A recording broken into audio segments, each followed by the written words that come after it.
back. It is actually the next day.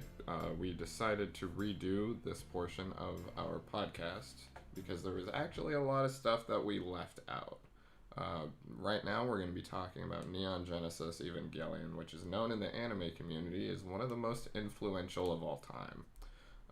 So, do you want to start us off, Brandon? Yeah, bad as Ligma. Yeah, I do. Gotta make sure that's in this recording too. Yeah, for sure. Alright. So, in 2015, 15 years after a global cataclysm known as the Second Impact, a teenager named Shinji Ikari is summoned to the futuristic city of Tokyo 3 by his father, Gendo. By the way, I'm reading most of this from Wikipedia and skimming it. He's the director of a force called NERV, which is under the control of the United Nations. And during the first battle, which starts at the beginning of the show, the United Nations is fighting a race of gigantic monsters called the Angels, which was foretold by the Dead Sea Scrolls, which we'll get into later. And they have an impenetrable field called the AT field, and the only thing that can really get through it is the biomechs called Evangelions being piloted by Teenagers. Because anime. But yeah, so that's basically the short plot of it, but it gets a lot deeper. I don't know if you want me to go into that now, though. Yeah, we can go into that later. So you have the general idea. It's pretty anime as far as anime is concerned. Oh yeah, when it started out, it was supposed to be just a Monster of the Week show. Yeah.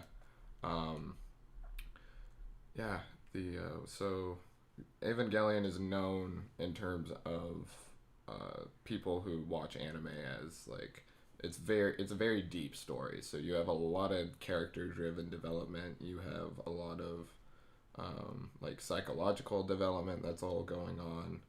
It's like Brotherhood, basically, but a different genre. Yeah, but remember, some people don't know about Brotherhood. Well, I just said Brotherhood. If they don't know it, then they don't know it. Yeah, that's fair. But a lot of Evangelion in itself is based off of the Bible, Neon Genesis Evangelion. The title of the show itself is formed from roots. So it translates literally to the gospel of the new century. Yeah. So you have that idea of there's going to be a lot of Bible references, and the Dead Sea Scrolls are, I didn't actually realize this because I am not really religious in any stretch of the word, but the Dead Sea Scrolls were actual documents, and they are some of the oldest ones actually ever made, still intact anyway. Well, the Angels are 4 years late. Yeah. So now why don't we go ahead and start talking about the plot or the characters of the show itself. Alright, well, you want to whip out your document just so we have it ready? Okay. Alright. So the first character, the first one that you get introduced to is Shinji. He is 13 years old, right? He's a pretty young teenager. He's young. He's 13, 14 years old. I think 13's the oldest you can guess. Yeah. His mother died. Yeah. And he was abandoned by his father. Yeah, so he was living by himself for a while. And then his father calls him out of the blue to Tokyo 3, which is just basically futuristic Tokyo. And then says, pilot this biomech against this beast. And he's no, I won't do that. Why would I do that? Yeah, why are you making me do this now? Because it's you really only want me for this. And then, so he's pressured into doing it. Of course, he kind of passes out because he gets I can't say that. He gets beaten up. Yeah. And then the Ava goes berserk and takes out the angel anyway, because it's its own being. Yeah. And then you have Asuka, who is this very prideful teenager. She just transferred from Germany, and she is I'm the best at everything. I'm an adult, when really she's every 14-year-old girl who thinks she's hot stuff. Yeah, people annoy me. As much, yeah, she is kind of as much as I hate to kind of stereotype people. Like, she is kind of the stereotype. It's an anime, dude. Yeah. Yeah, still. It can't get offended. It's a cartoon. Well, no, I'm talking. Well, okay. Anyway, she's like always trying to be the best at everything, and she's like, "I'm an adult." No, you're not. You're a kid. Like, don't forget that. There's a lot of like development in her story of like, it's all right not to be the best, and like she doesn't do a lot of reflecting because her past is actually like really like dark, and then you learn about her more as the series progresses. We should probably state that we're gonna have spoilers. Yeah. We didn't say that because we went over the first episode, but from here it's gonna go into spoilers like literally as soon as I finish the sentence. Yeah. So her mother, like her traumatic backstory or emotional scar, is that she discovered her mother's body right after she committed suicide, and then she repressed her emotions and vowed to never cry. Yeah. Yeah, which is basically why she sees herself as an adult. And then you have Rei, who is the first child, because it actually goes Rei, Asuka, and then Shinji. Mm-hmm. There's first children, second children, and third children. Yeah. Each children is just a pilot of a different Eva. Yeah. Rei is a like pretty emotionless character throughout the whole show, because it turns out she is a clone with no soul. She is a clone of Lilith, who is the very first being. No, she was a clone of Yui, who is Gendo's wife and Shinji's mom. Yeah. So basically, So in Evangelion, the body and the soul are separate. The body is something created by the soul, because we went over AT fields earlier. That basically our AT field is the thing that keeps our body together, because our body is made of a liquid called LCL. Yeah.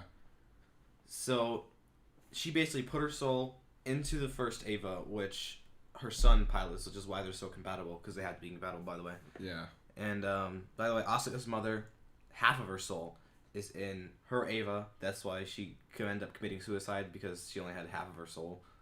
But anyway, back with Yui. She put her soul in the Eva, and then her body kind of exploded. Yeah. And her husband was like, I'm gonna make another one.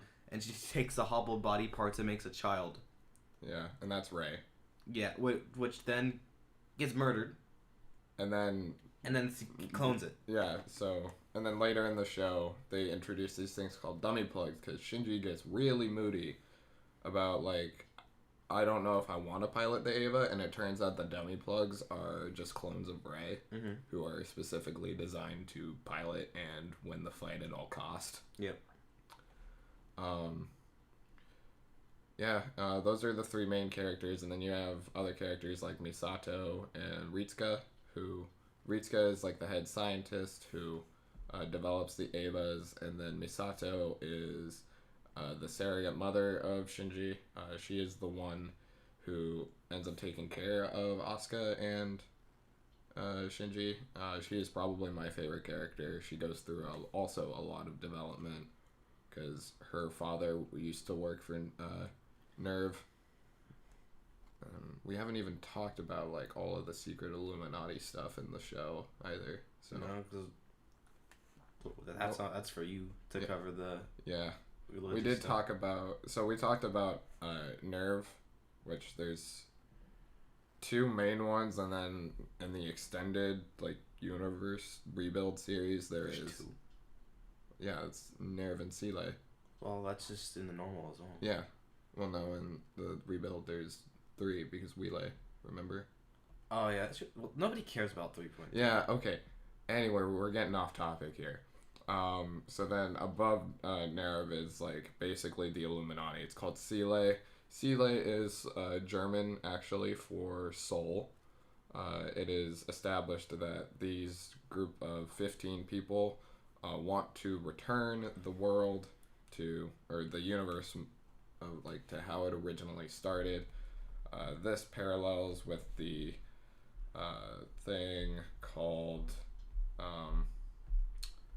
Human instrumentality. Well, yeah, it's in the show. It's called human instrumentality, but like it's referenced in the Bible or in the like old Judaism. Judaism. It's Tikkun Ha'alum. It's like the restoration of the world. In this case, it's human instrumentality. They want to achieve this so that there would be no more war, depression. Yeah. Because in the universe of Evangelion, basically how the universe started was that there was a race of basically gods, and something happened. I don't remember if they say what, but the world is basically destroyed, and the entire species has to like separate to go to like just across the universe. And they said we do not want like our full on gods everywhere because that's not going to work out very well. So they basically split them apart, and there became like two races, which is like the fruit of wisdom and the fruit of power. Now they're not actual fruits; they're just like beings. Oh, there's a doggo in here. Yeah. Okay. Anyway. And there's two beings, and they could never be on the same planet because they could create another god, and they really did not want that. Well, two of them end up landing on the same planet. Yeah. And one goes into like basically hibernation for eternity, but by being stabbed by a lance, because that's how it works. And that one was Adam, right? No, that one was Lilith. That one was Lilith, which is being stored under Nerve headquarters. Half the people don't know it's there because they don't know they're fighting for, basically the accumulation of the entire world.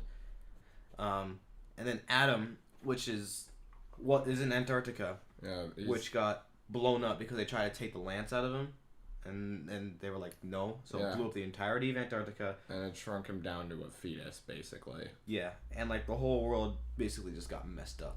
Yeah, in the start, when you mentioned the second impact, that's what the explosion was called. Yeah, and that one killed half of the known population, right? Yeah, half the population, turned the seas red with LCL.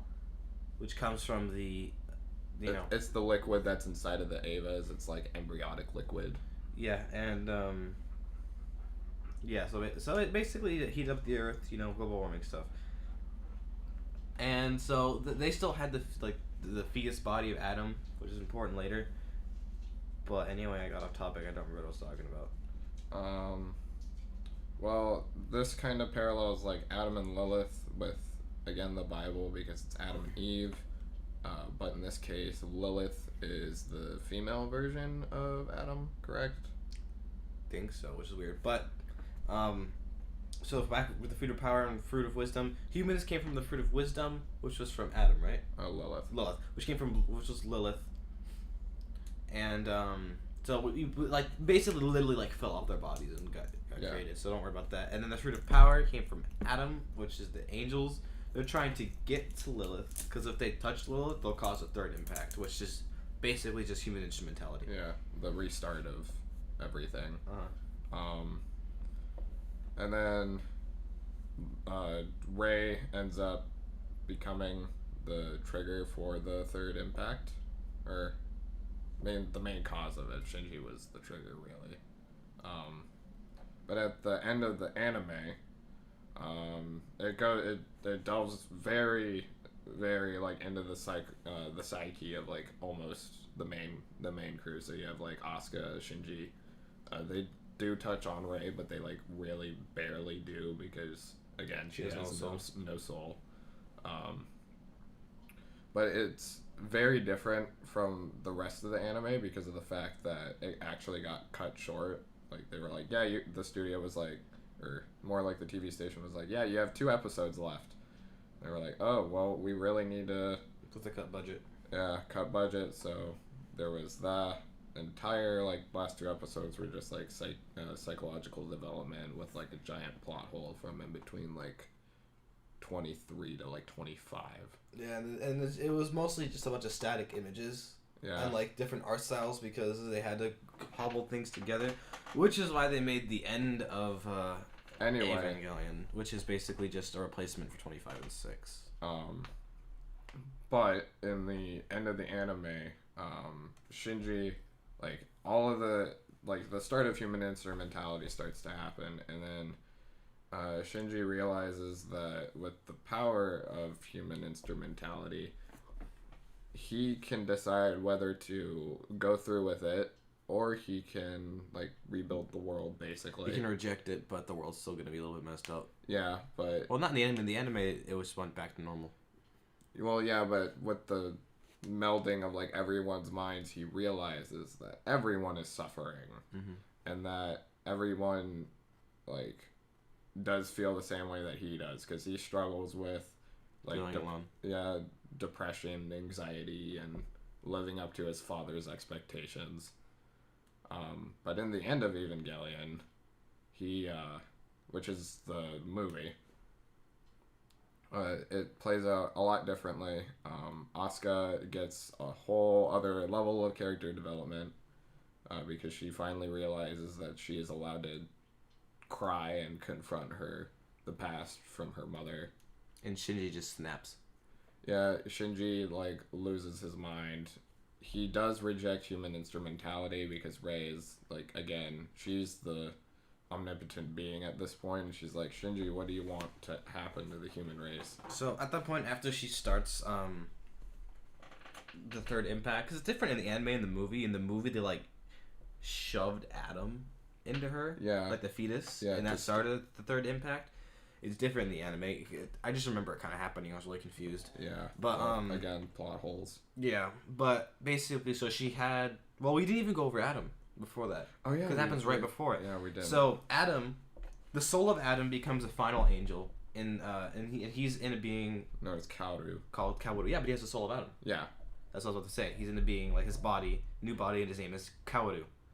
He basically develops a relationship with Shinji, and then tries to yeet to the bottom of Nerve to reunite with his body, and then he realizes it's Lilith. He's like, Lilith was like, what are you doing here? And he's like, oh, I see what's going on. And he turns to Shinji, who's chasing him, and he says, can you do me a favor and kill me? Because I don't want the third impact to start, because I like people. So Shinji, who is very emotionally distraught by this. yeah, like, ends up crushing him, which he really, really does not want to, and it's basically him, like, just falling over the line of insanity at that point. Yeah. So once the end starts, the end of Evangelion, he's already just like in pieces. Yeah, mess. But once human instrumentality starts, Rei, who has the soul of Yui, Yeah. Adam, and Lilith. Since she got the body of Adam, she got the soul of she already had the soul of Lilith And the soul of... and the soul of Yui. It's a bit confusing. So she basically literally became an omnipotent being and started a third impact. But since literally all three of them had of those two of the gods and Yui had a connection with Shinji, they asked him, "What do you want to do? How do you want to go about this?" And Yeah, she because said, Shinji at this point was the only human left. Yeah. Because he stayed in the Eva. and Rei and Adam both really liked Yeah. Shinji. So, they were just kind of hanging with him. It's like, what do you want? And he says, well, life sucks, Earth sucks, and people suck, but it's still worth living in. And if, like, what do you do? Yeah. If, the one person who hates the world the most can decide it's worth living in, then it's probably worth living in. So she's like, all right. Okay, and then Reset. Rei literally falls apart into chunks. Shinji's just on like a destroyed Earth, basically, with Asuka. On a beach. That's it. That's all that's left. And humans and beings they'll come back eventually, but we don't know when. So it's just right now it's just Asuka and Shinji. Two emotionally distraught and messed up people that are just chilling on a barren planet. Yeah, and with corpses everywhere. And throughout the entire anime, Shinji has been dealing with the fact of like, do I like Asuka or do I like Kaoru? And there's an entire other plot in the movie, and it basically comes down to the fact that Asuka makes Shinji confused, and he just starts to like choke her out of pure rage. I thought it was to see if rejection still exists in the world. Yeah, that too. Because if human instrumentality happened, there's no rejection, no misunderstandings, nothing. So. Yeah. Yeah, but that entire movie was really, really well done, and it definitely has more rewatchability and things that you can learn from it instead of the last two episodes, which I still think are really good. But I think the movie's way better than the last two episodes. yeah. Um, anyway, so why don't we delve into some of the angels itself, or just some of the more fun tidbits from the anime? Take it away. That's all you. All right, so like I said at the beginning, it's New Age telling of the Gospel Genesis. Adam and Eve obviously being, or Adam and Lilith obviously being references to the very first beings ever created. In the Rebuild series, like we're referencing the Rebuild series here because it has more of a significance instead of the regular show, but Sile's logo. Oh, yeah. It's a triangle with 7 eyes on it. The 7 eyes represent the 7 days that it took God to make the universe or the earth. Well, both, really. But it mostly focuses on Earth. And then the apple in the middle is the fruit that Adam and Eve ate. The fruit of from the forbidden tree. And then there's the snake, which is Satan. Just Satan's temptation. And you guys can look it up if you want. It's spelled Seele, Seele logo. There's 2 of them. There's one without the snake in the apple. But the one with the snake in the apple just has more religious references, so that's why we're using it. And then we have the Nerve logo, which is the leaf on it is actually it also has religious significance, because in any art, like religious artwork that you'll see with like Adam and Eve, is that they're always covered up by leaves. Mm-hmm. These maple leaves represent sin, because after they took the fruit they realized, oh, we're naked, and then they used the leaves to cover themselves up. It's basically slow clothes with leaves, yeah. And God was like, why are you covering yourself? And they're like, don't worry about it. And he was like, I know what you did. It's like, it's spelled Nerve, by the way, Nerv, if you want to look it up, and Evangelion, which... Yeah. And then God in his heaven, all is right with the world, is a reference to like this poet who is questioning religion around, I don't remember what century, but it's just more of the questioning, which is kind of what a lot of the Nerve operatives do, who don't realize that Lilith is underneath them. Mm-hmm. And then we have, I remember what this is called. I remember what it was called last night after we finished recording it. It is called the Sephirot, which is basically an outline for all of the plans throughout the show. It represents how everything at one point was connected. And if you go through the anime, you'll actually see in Gendo's office that it is outlined everywhere. And then in the end of Evangelion, the Sephirot is actually used to start the Human Instrumentality Project. How do you spell that? So the listeners can look it up if they want to. Sefirot.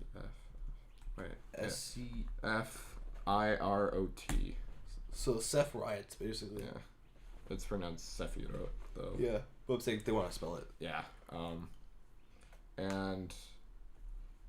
Yeah, it talks about the Kabbalah, which again, I talked about earlier. Oh, corresponding this is the female divine presence, which reminds me of Lilith. Yeah, well, and Ray in that regard too, because of the fact that they were like the new god at that point.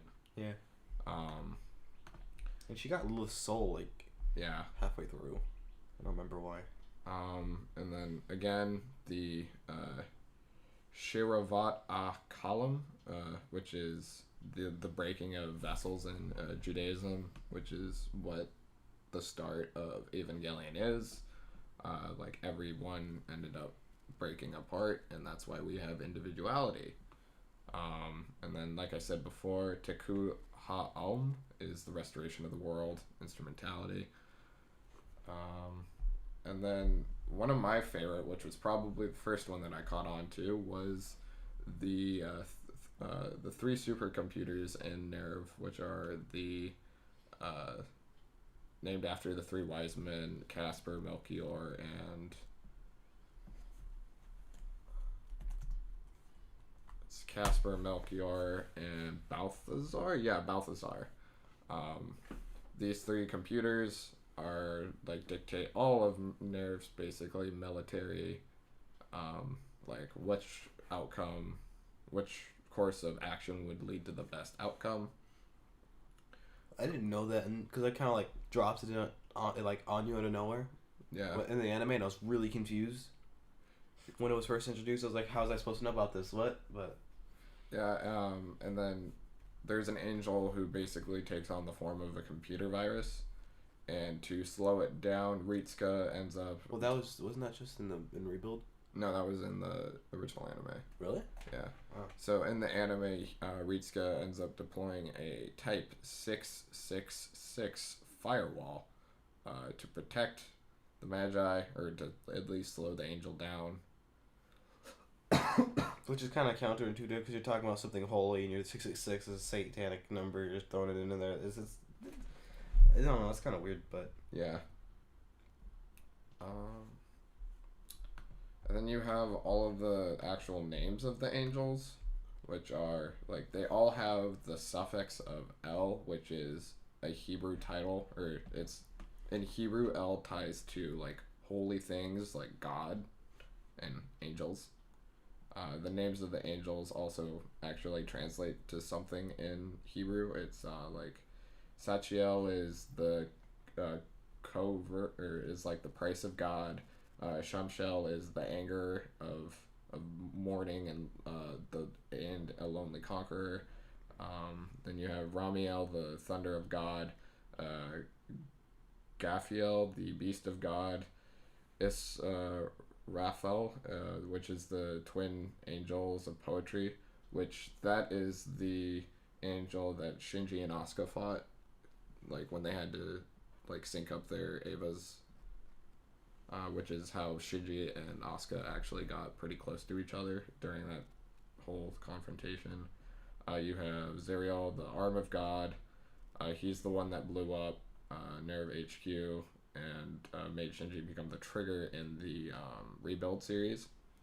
Then you have Ariel, the light of God, who is the angel that makes Asuka remember all of her repressed memories. mm-hmm. Then you have Arm Isel, which is the god that, spoiler alert, killed Rey and made her realize that before she died that she was a clone. Then you have Tabaris, or Karu Nagisa, who is the fifth child. He doesn't really have any Hebrew meaning, but he is the one that Shinji ends up connecting with the most. Then you have the Lilin, which in the Rebuild series are just humans, because we are also angels. Then you have some of the other more obvious stuff, like the LCL being embryonic fluid, or in reference to embryonic fluid, because all of the angels have parts of each of the pilot's mothers. You have the umbilical cord, which powers the Evas, which, like, you can't really get any more reference than that, because it's a literal cord for life. Mm-hmm.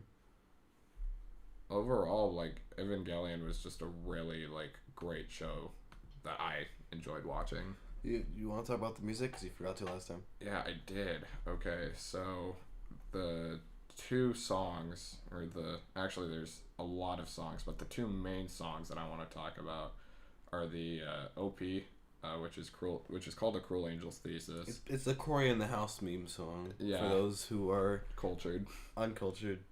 And then it's the one that plays at the end of Evangelion. It's called Come Sumpfer. I'm fairly certain I'm butchering the name on that one. It looks like it's a German name. If you look up Tumbling Down Evangelion, it'll pop up. Yeah. But that song embodies the depression that Shinji is going through throughout the entire sequence of that song. It's also literally everything tumbling down. Yeah. And all returning to nothing, because the Instrumentality Project basically succeeds. Yeah. And then Cruel Angel's Thesis, there's just a lot that goes on throughout that entire thing.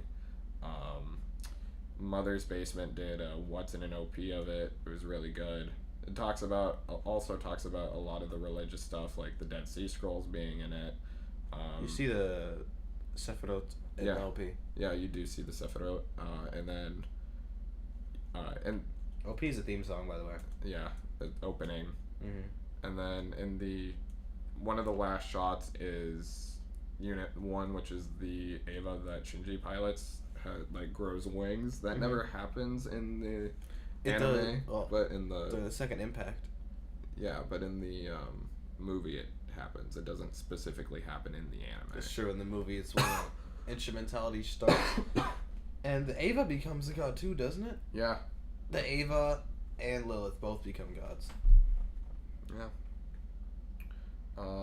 I just really enjoy the music. Like, there's some other ones that are just like regular themes, or just like background music. The background music, I'm forgetting the name of it, that plays in the like last two episodes when Shinji and Asuka are like reflecting on what has basically happened. I thought it was mostly just silence. Well, yeah, but it's like that's very tribal music, which is very fitting for the scene because it's like they're reflecting on everyone. They're like, how do I connect to this person? Yeah, that's all that I have to say about Evangelion, and I definitely recommend watching it on Netflix because that is currently the only legal way to stream it, unless you go out and buy a $200 overpriced DVD collection on eBay. Yeah, like $200 for a set is not worth it. Like, even Brotherhood, which like half of the series is $100, the other half is $100. It's not worth it. Don't spend $200 on an anime. Don't do that. Yeah. Unless it comes with like high quality statues with it, then that's up to your discretion. But for just the anime itself, don't do that. Yeah.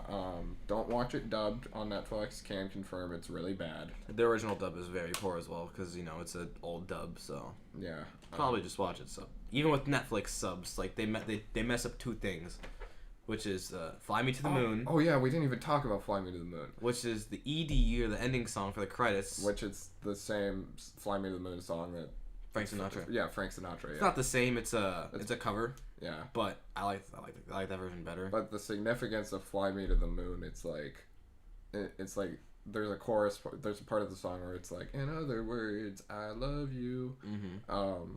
The significance of that song, anyway, it's like being able to communicate your feelings, which no one in the show can.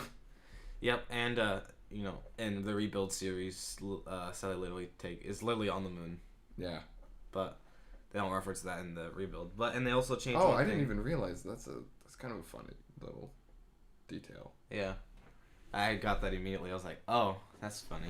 But and they also changed one thing in the sub, which is like pretty much the one change they made that people didn't like is instead of because Kaworu and Shinji are supposed to have a romantic relationship. Yeah, and they changed it from "I love you" to "I like you," and then Twitter rioted. Well, yeah, it was also pretty significant too because they released it during Pride Month and they basically ungayed them during Pride Month.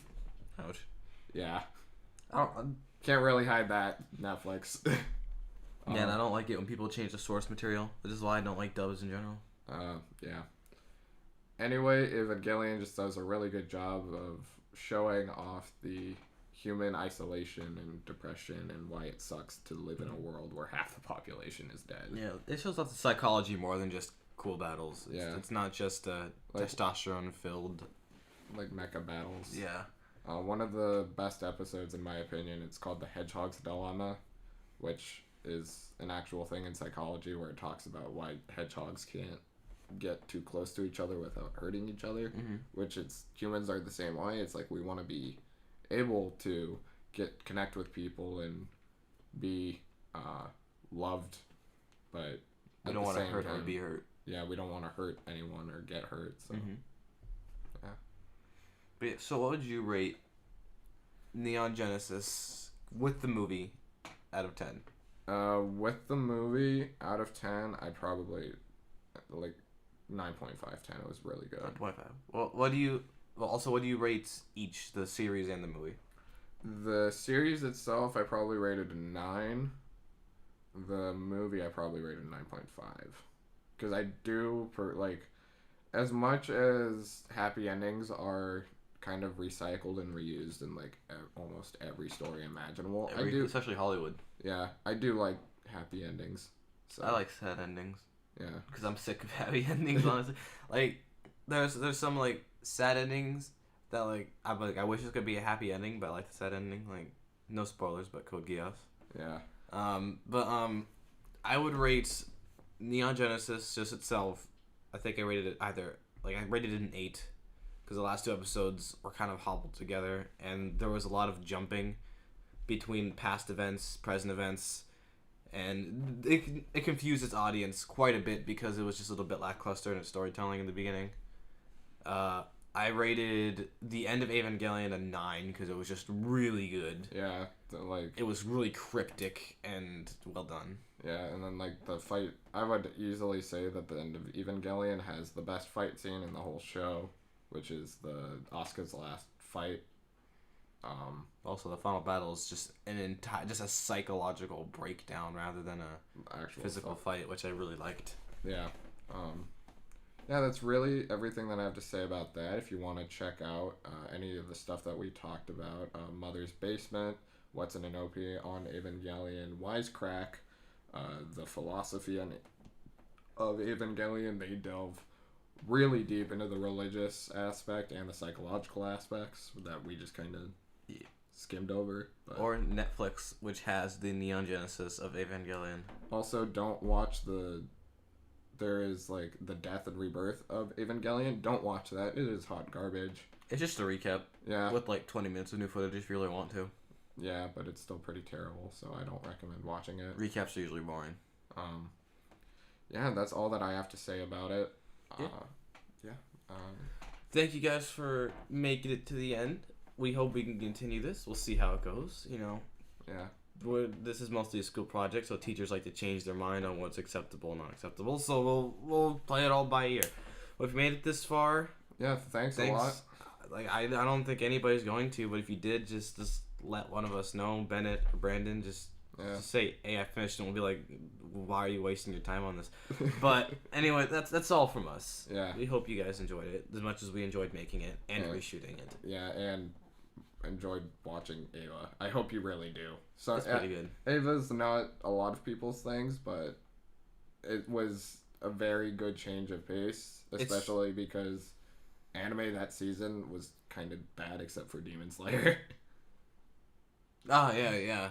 that Dr. Stone, but that came a lot later. Yeah, but by the way, it starts off really slow and kind of like cliche, but it evolves pretty quickly. So just stick with it. yeah, that's all that I have to say about it. Hope you guys enjoyed. Yeah, we'll see you later. Love you. Bye.